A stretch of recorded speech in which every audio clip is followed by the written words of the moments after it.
Welcome back to the Empower Podcast. Today, my guest is Ilene Fischer, a longtime organizational transformational expert, founder and CEO of the Sophia Network, 30 years of experience helping executive teams in large organizations transform their business, managing director at a Tom Peters company, partner of innovation and associates with Peter Sange's firm, and she's also an author of the Innovation Ecosystem. How you doing, Eileen? Oh, great. Thanks. So tell me a little bit about the Sophia Network and how you started. How you Well, I started about 5 years ago. I spent most of my career working with both Peter Senge and Tom Peters. Um, 10 years with Peter and 8 years with Tom. And I've been doing a combination of work in organizational excellence, organizational change, innovation, and organizational learning. So I kind of bring it all together. And I started Sophia Network because I wanted to create a network of people. It's very interesting because the ecosystem book is about this, creating a community of people. And I did that 4 years ago before I started writing the book with a group of women that I knew. And Sophia means wisdom in Greek, which is why I called it that, because we were all wise women. That's So cool. yeah. Now it's just me and, my friend Julia who work with me with, Peter Sangate. It's just the 2 of us. The book has been my labor of love for the last 3 years. It took me 3 years to finish it, and it comes out in November of 2026. So I'm doing a lot to get ready for that. That's very exciting. So 3 years took you to write the book. What was one of your funnest interviews throughout that process? Well, I interviewed like 40 people in the book, and there's a lot of stories. One of the best stories, I think, in the book is about, Forager Project. It's the cashew yogurt company. You can see them all over in supermarkets, right? Well, Steve Williamson and I have known each other for about 30 years because I started working with him when he was the CEO of Odwalla Juice, and I worked with him and his team for, like, a couple of years when he was at Odwalla, and we became really good friends, and, you know, he had a really interesting interview because he talked about the balance between being bold and taking action on the one hand, and on the other hand, being curious. So, he said that on his wall in his office, there's, like, where the wall meets, on one wall, there's a big question mark, and the other wall is an exclamation point to represent being bold and being curious, and he thinks that his success is due to that, and I would agree with him because he's very curious and he's very bold in what he's doing. Like, there was no alternative to yogurt until he brought in cashew yogurt, so, That's yeah. that's a pretty cool symbol. I like that. Yeah, it was great, and then after I sent him a copy of the manuscript, he says, "Wow, you really got me, didn't you?" I said, "Yeah, I mean, I've known you for 30 years." Yeah, so because it really describes him. He's not just the CEO of this company, he's also making furniture for his home and his friends, and he has all this land in Northern California, and he's cutting paths so that his family can go explore with him. I mean, he's just a very cool guy, and when I saw him again, I was working with him at Forager. When he first started Forager Project, he went back to juices, but that market was saturated, so he got out pretty quick. But when he was working in juices in the beginning, he had this guy named Bob. And Bob is this guy that farms. He's up in Sonoma and he's a farmer. And he lives in a house with like no electricity, no running water. He changes crops according to make the soil better, and he knows how to do that. So, in the beginning, when when they were making juice, he'd get all his vegetables from him because he wanted them really, really organic, clean food, and I met the guy, he's a trip, so, he's been, like, really about eating healthy and eating clean food for at least 30 years. That's how long I've known him. He just lives out on the farm and just that's what Well, he no, he does? has a house. He works in San Francisco, and he has a place in San Francisco too. Interesting. I like that. I got a question for you. The CEO confession. Yep. Tell me a little bit about that. I mean, that's kind of a powerful statement. Well, say more about it because I've written about 12 other posts and I don't have it memorized in my head. So just tell me a little bit about what is it about that story that had you go, wow, that was cool. Well, I only got cliff notes in all honesty, but it seems like when you go into some of these companies and you Yep. talk to these high level CEOs, Yep. you can almost read instantly, basically understand their problem almost. Yep. Yeah. But the problem is that even though people want to solve, this is what I get. You know, people really are committed to solving the problems in their company, the CEOs. But you can't do that if you have a culture that's not going to allow for it. What do I mean by that? I'm going to give you an example. I was working with a nonprofit and they do homeless housing for veterans and for people with substance use issues, single mothers, and just homeless housing in general. And they have a medical clinic for everybody, although the vets go to the VA. And, they're doing a great job changing the culture there. And the CEO said to me, I don't understand why people are still afraid to talk and to be honest. And I knew the previous CEO, and he was kind of a command and control guy. We're going to do it my way. And he was very successful, but there was a lot of fear in the organization because of how he led, right? But even though this new CEO has been there for a couple of years now, I think 3 to 4 years, people are still what got embedded in the culture from the first CEO, because he was the first CEO and he was for like, I think 25 years, was this fear. And I said to this new CEO, it's really hard to change that. You got to keep working at having people have the freedom to speak up. You got to set it up so that people can do that. I mean, one of the most important things about implementing any kind of change is that folks need to have psychological safety.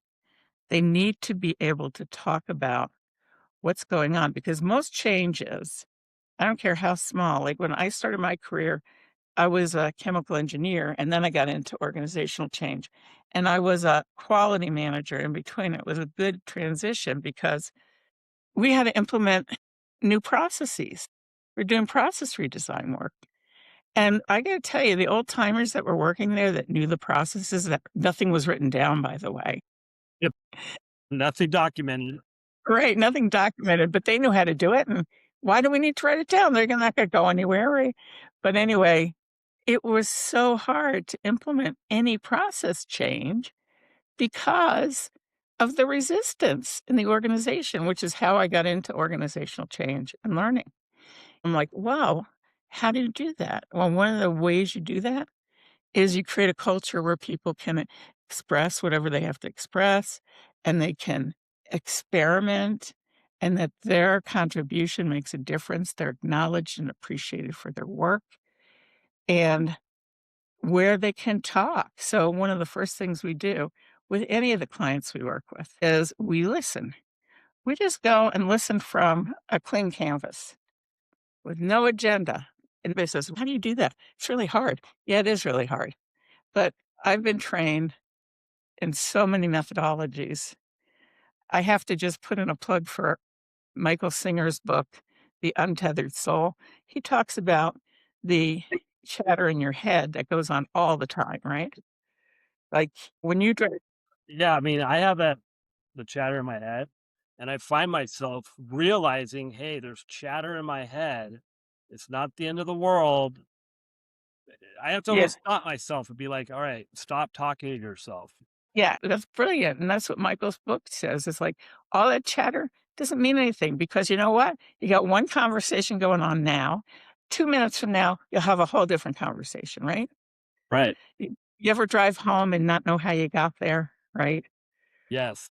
Yes. Many So times. right? Yeah. So, the book talks about and the first step to really being able to kind of listen from a clean canvas is to observe and notice the chatter. That's the first step. And then once you see it, you can just say, okay, it's time to let it go. When you listen from no agenda, you're really listening, you're really present. There's nothing between you and the person you're listening to.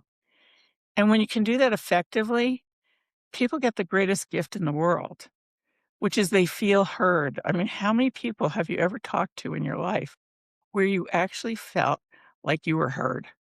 No, it's big too. It's like I have a lot going on, family, work, career, sports, to really focus, like when you're having a conversation with someone, giving them that time that they deserve. And I find like it's almost an art. Yeah, and it looks like giving them the time, but it's actually giving them the time where you're not rehearsing what you're gonna say next, or your mind isn't going, "Yeah, I've heard that before." Really listening from just being with somebody. 'Cause as human beings, we pretty much judge and evaluate everything and everybody, right? And that's the mind going, "Oh, I don't know if I like his hat. Oh, I guess it's a good hat," like that, right? All the time. And, What's like when you go into these organizations and you're trying to break those barriers with, let's call it middle management or the line level group of people and get them to open up, what are some tricks or golden nuggets that you have that lets them be free, open up and be really transparent and honest? well, I listen with no agenda. It's a lot of work to get myself in a place where I can be fully present, just, the 2 of us. There's none of this going on. And when I do that, then people feel heard, and that is the first step. I mean, I had people in one organization, I'll never forget it. This guy was so and I always say this to other consultants. You get somebody that's really against a change, I mean, like, right? Really mad about it. They're gonna be total pain in the neck if they don't like the way things are going, somebody like Right. that. Yeah. Those guys, once you turn them around, they become your biggest cheerleaders. They do. And I had this guy and he was like that, and I was like, "Okay, let's talk about what is it about this change that's really getting on your nerves, like, really getting you upset?" And he just I mean, it's just like, everything that was there, he said, and I just listened, and I listened some more, and the conversation went on for an hour and a half, which I hadn't scheduled, but that's okay. And when he was done, he's like, "You really heard what I had to say." I said, "I did." He said, "That's great." He says, "I think I can let it go now." I'm like, "Really?" And he said, "Yeah. Can I be on one of those teams that you were talking about?" I was like, sitting there going, "You gotta be kidding me." Here's the guy that But I all it took was 90 minutes of being heard and he felt appreciated. and yeah, and he felt like he could get it all off of his chest and let it go. So, we do a lot of work with that and then in the beginning. And then once we establish that in the organization and people start to see that they will be heard, we can move on. But I think another word for this is psychological safety. People need to know that it's okay to speak up in their organizations.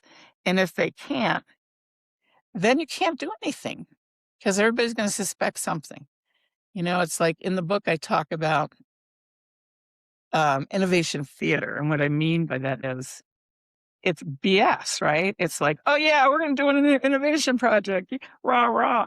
And you start something and they don't you do the work for psychological safety. So people are already skeptical.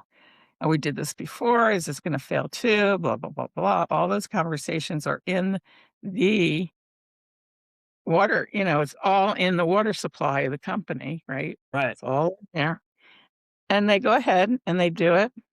And then I had this happen in a big big R&D research group for a big pharmaceutical company. And we got a call. We kicked off 10 teams.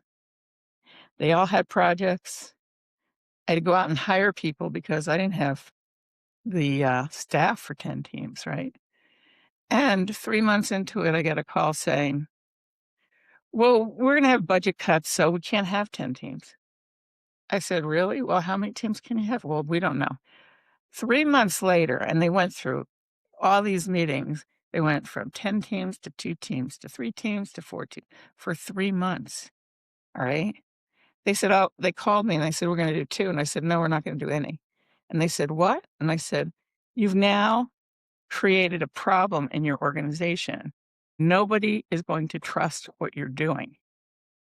In The fact, culture problem then, right? right, people think, why should I bother doing this? It's just going to be shut down.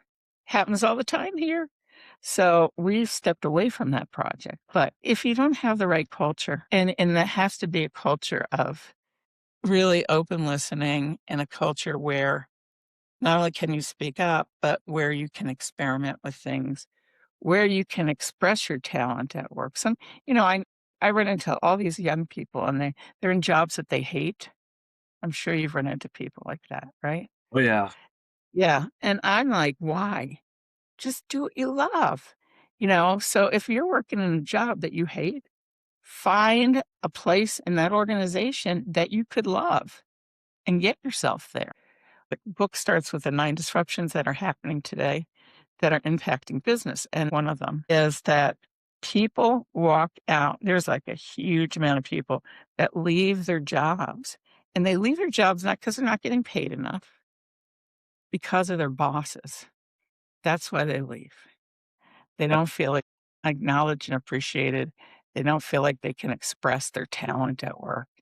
And that is why they leave. And it's a huge problem. Huge problem. So that one is, and also some of the other disruptions are Gen Z. Gen Zs just want to go to work for a company that's making a difference and where they can make a difference and express their talent at work. And they're not going to go work for a company that has a terrible culture. So, No, they don't put up with it. They just leave. They won't even tell you. right. They That's just right. pack up and leave. Right. And that's going to be the largest group of employees in the next 5 years. So for me, it was like, if companies don't get their act together, they're going to go bankrupt because they're not going to have the people they need. They're going to leave because of the managers. They're not going to have the Gen Zs because they won't work there, right? They're not going to be able to do 3-year strategic planning because everything changes so fast now. You got to be able to pivot every 3 months on your plan, right? You can have an overall plan, but you got to have it be flexible. And Sure.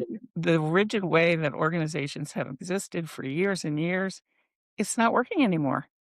It isn't. You can't No, operate the same way you did even 5 years ago. you got to be very sensitive and you got to know your audience. When I say like, know your audience, like you got to know the personalities of everybody you work with. Because what you say to one person, you could say to another person, and it could really rub them the wrong way. That's Yep. some stuff that I've learned over my experiences. There's a great commercial I saw. I don't know who did it. Oh, it was something about an AI thing. Some guy who's like the CEO of a company is going up to people at work saying, I hear you got a new house. Congratulations. And then he goes up to somebody else. Oh, I hear it's your birthday next week. Happy birthday. And he like knows all these personal things about all the people in it, and they love him. And it's because he went to some AI thing that the company had in HR to find out little things about people. But it's so important that people feel known by you. Yeah, that's true. A lot of people, they just want to be recognized. You brought up systems versus silos. Like when the company fixes one like big problem, it often creates other problems. Yeah. Yeah. So, Do you break that down a little bit for me? sure. So, a lot of companies operate in silos. So, instead of looking at the whole system, and if we make this product the wrong way, we're not going to be able to market it, right? If we don't listen to our customers and make what they're looking for, we're not going to be able to market it, right? You've got, like, different organizations operating there. You've got your R&D group, you've got your consumer group that's going out to talk to customers, right? You've got your marketing group and your sales group, and if they're siloed and they're all operating independently, they sub-optimize what's possible because they're not looking at the whole system. For sure. Like it'd be hard to sell something if you don't fully understand the research and development that goes into it. Yeah, but I mean, I gotta tell you, I run into so many companies lately, and I tell them about themselves when it happens, where they're not looking at what the customer wants, they're looking at what they want. And they rate companies by their customer service. I think that tells you a lot about the company. How important is your customer relationships? That is the key to it. And there are a couple companies that I've run into that have the best customer service ever. One is Apple Card. The Apple Card is a magnificent card. It's a credit card. If you lose your bank card, or let's say somebody you get a fraud on your bank card, how long do you have to wait for that card to be sent to you before you can use it again? At least a few days, Yeah, to sometimes a a week, week. right? Now, Apple's really brilliant, and of course, they partner with a brilliant company to do their card. And so what happens is you have an Apple Card that's all white. It doesn't have any numbers on it at all. None. The numbers are in your phone. You go to your card, and there's a place where you can get your numbers. So I had fraud on my card last week. I called Apple, the card, Apple Card. They said, "Well, we're gonna have to change your numbers." I said, "Go for it." Within a minute and a half, the numbers were changed, and I had a new card. Oh, that's so interesting. I didn't know that Apple Card did that. It makes me want to go out and get a card immediately. Well, that's a customer-focused company, right? I mean, you don't have to wait a week to get your card. You just change it in a minute, right?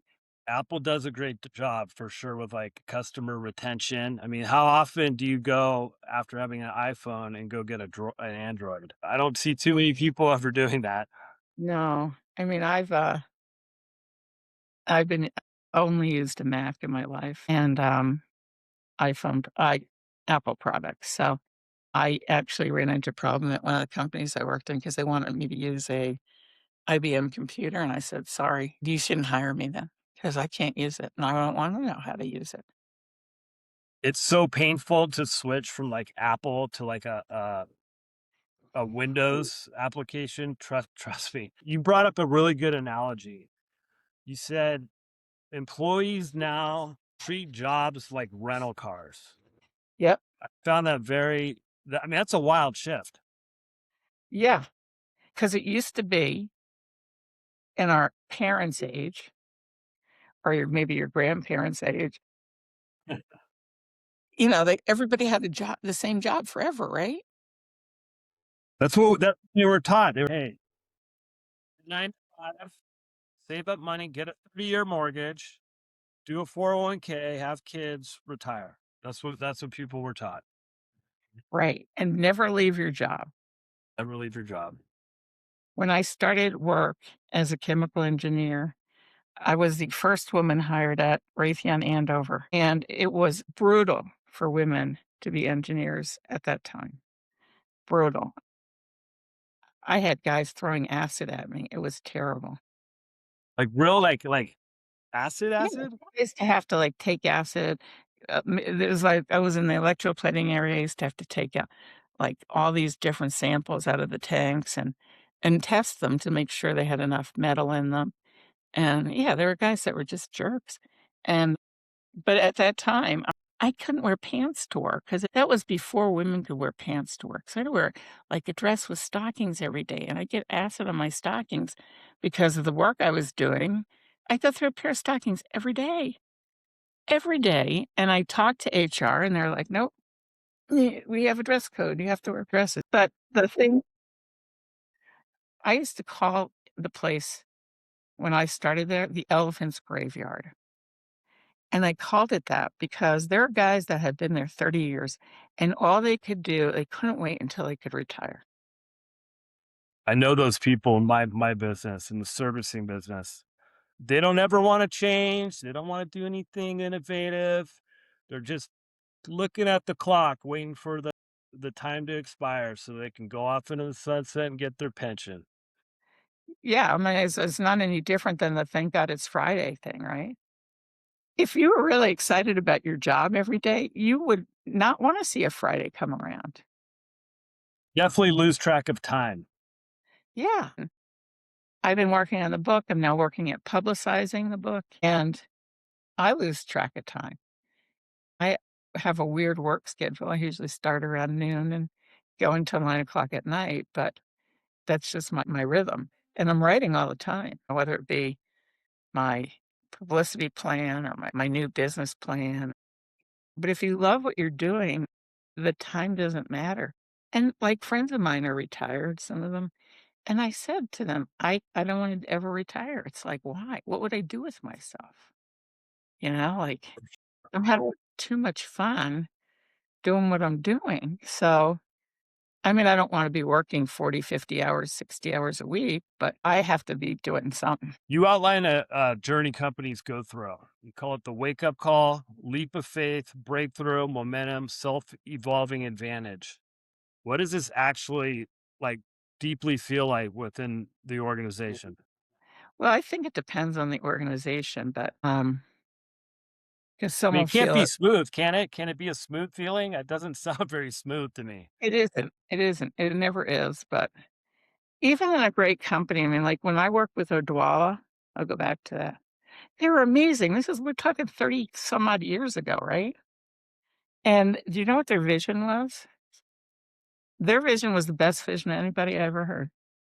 It was Odwalla, soil to soul, nourishing the body whole. Sounds good. It definitely sounds good. And they really operated that way. And they had this whole vision session with everybody and talked about the history of the company.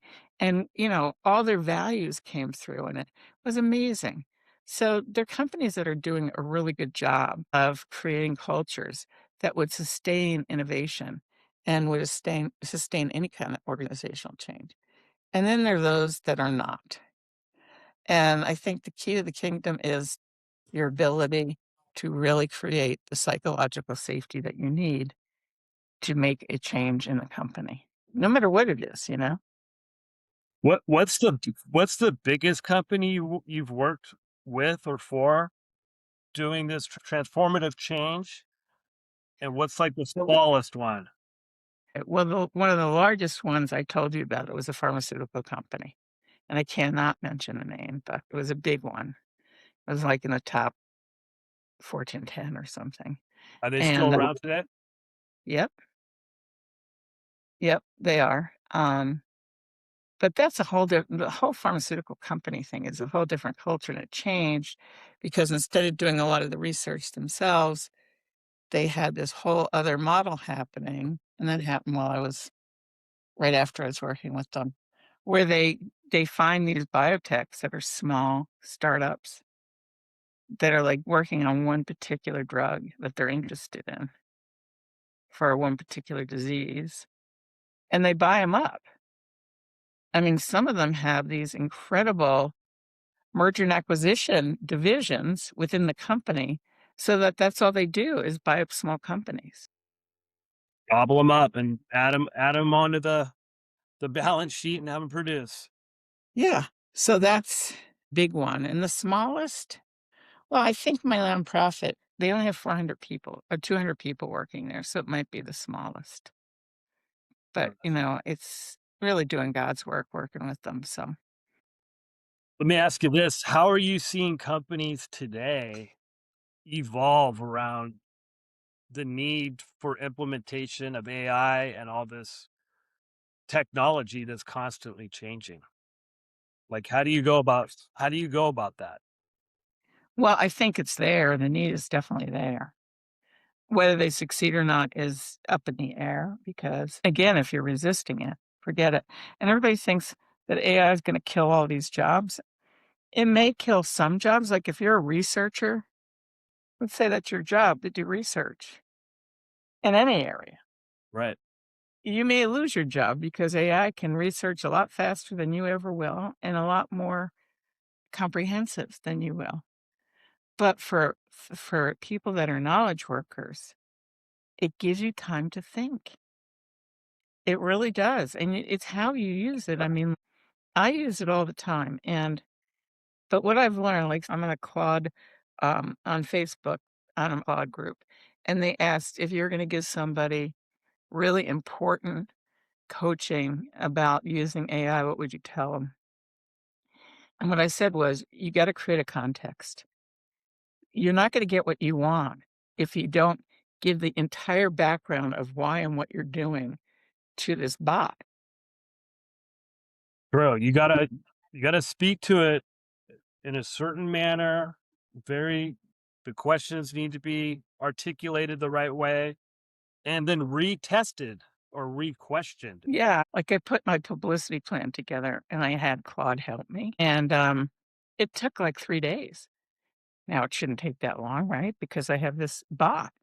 But we went back and forth, and all the and we were thinking together too. I was asking, like, "What do you think about that? Should we do this too?" We were going back and forth like that, and I was adding things, and it was very iterative, and, I finally got my final, but I don't consider that, like, plagiarizing anything because I was actually engaged creating this document with Claude.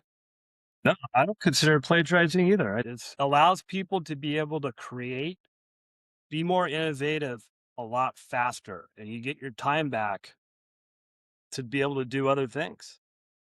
Yeah, it's really great. I gotta go for you. Like people that are listening right now, and let's say they're running a business, they basically feel stuck in the mud. Where would a person start? Where would a CEO start? Where would a leader start? Well, one of the things I have in the book, and I'm gonna make it available on the website, probably not until May, okay? But in the book, there's a, culture assessment, and it allows you to look at your organization, like a number of teams of people do it, like, not just one person, right? Because you wanna get, like, everybody's perspective on it. But it allows you to see, and I put together a continuum. It's actually an instrument. There's a continuum. And at one end, you're ready to rock and roll and implement. You got a good culture going. In the middle, it's like, well, you got some work to do. And here are the areas, right? And then at the other end is like, you got to really do some big cultural transformation work before you even think about it, right? And I think that's a really good place to start. I'm going to be allowing people to get a free copy of that, a download of that once the website is complete, which will be by June 1st. My website's up, but I'm adding to it so the people can get copies of that and copies of the 9 disruptions that companies are facing today. So I would start with that. I would start with looking at your company and looking at what is needed here from a leadership perspective, a communication perspective, all the areas that you need to have really doing well to implement.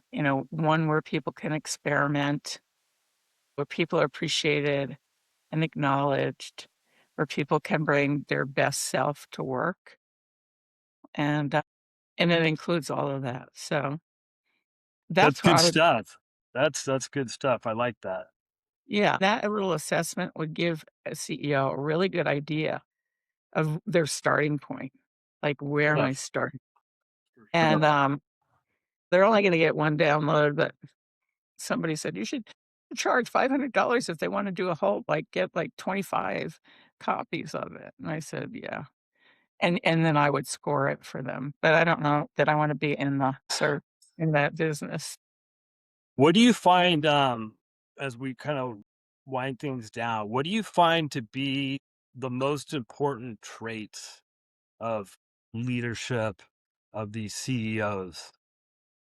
Like, if you had to say, like, the top 3 traits, and maybe there's more, or maybe there's less. I know we've really hit on listening. But, you know, Yeah, that's really A lot of these CEOs, that's sometimes not their best skill. no, but it's really important. So I think that's important, listening. I think being curious and experimenting, not being afraid of risk. Because the problem with the cultures that are not ready to do any implementation and not ready for change is they really are very risk averse. And when you're risk averse, you're not going to innovate anything, Right. you know? Used to be years ago, if you look at the history of innovation in this country, and I think it was out in Palo Alto, and it was with HP. The only way they could innovate back then was they had these things called skunk works. So they take a group of people and they form like a little unit within the company, like the innovation unit, and they would be completely sheltered from the rest of the company. So they could just be wild and go innovate, do whatever they came up with. And it and that time frame, it was really important to do it that way because there was no way to get everybody on board with innovation.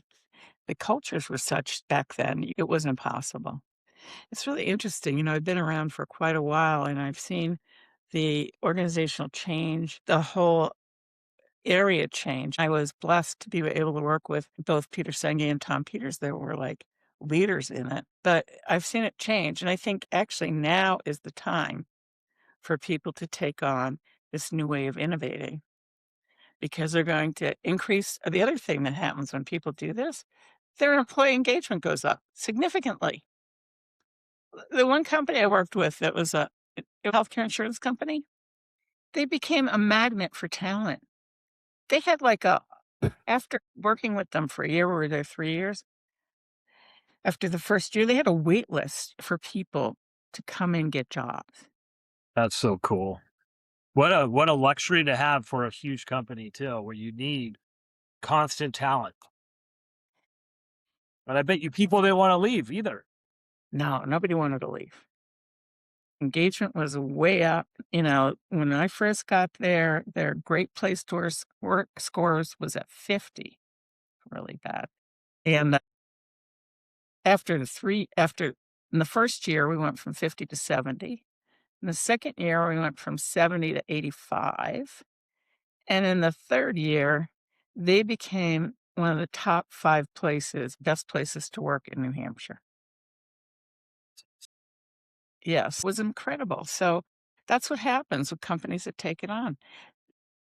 We have these innovation teams, and that's how we work it with innovation teams, and they're iterating all the time, like every week. But a lot of companies, this is also one of the things that's in the book, they'll take on an innovation project and they'll say, well, in addition to your job, we want you to work on this project, right? It happens all the time. And so now they're working like 70 hours a week. And what I say is, you want to do innovation, the people on those teams, 25 to 30% of their job is going to be being on the team. Yeah. But a lot of companies don't do it. It's like on top of. And I'm like, no, because that's how you burn people out. And when people are burnt out, they cannot innovate. So to your point, they can't. Eileen, where can people get a copy of your book? And where can they Well, get some information about you? if they go to Sophia Network, it's SOPHIA Network, NETWORK .net. They'll get information about me. There's a page for the book. It's not on Amazon yet. I think by May it should be pre-order should be on there, and that'll be on my website. And you can also get the assessment, not now, but like by in the May, and also the 9 disruptive forces. But that's also it's on the website right now, the 9 disruptive forces. The assessment isn't, but the disruptive forces are. I'm looking forward to taking that assessment myself. It's been a fantastic conversation. I feel very blessed to be able to have this conversation with you. Um, I'm very grateful, and I really mean that. about the book. I'm It's just a privilege to be here to talk to you about it because it's just my life's passion. And so the book for me isn't about selling a book. This is the one thing I want to say. The book is about, for me, starting a movement that companies start operating differently, that companies become places where people can express their talent at work. They can have fun and get work done, where companies can meet all of their business goals and have a culture where people really thrive. And that's why I wrote the book. And now's the time. Don't think about it, get it done. Hey, Ilene, I appreciate you coming on the show. We'll make sure this episode's on our Spotify, our YouTube. We'll get the book out as well. It's been a pleasure. Thank you so much. All right.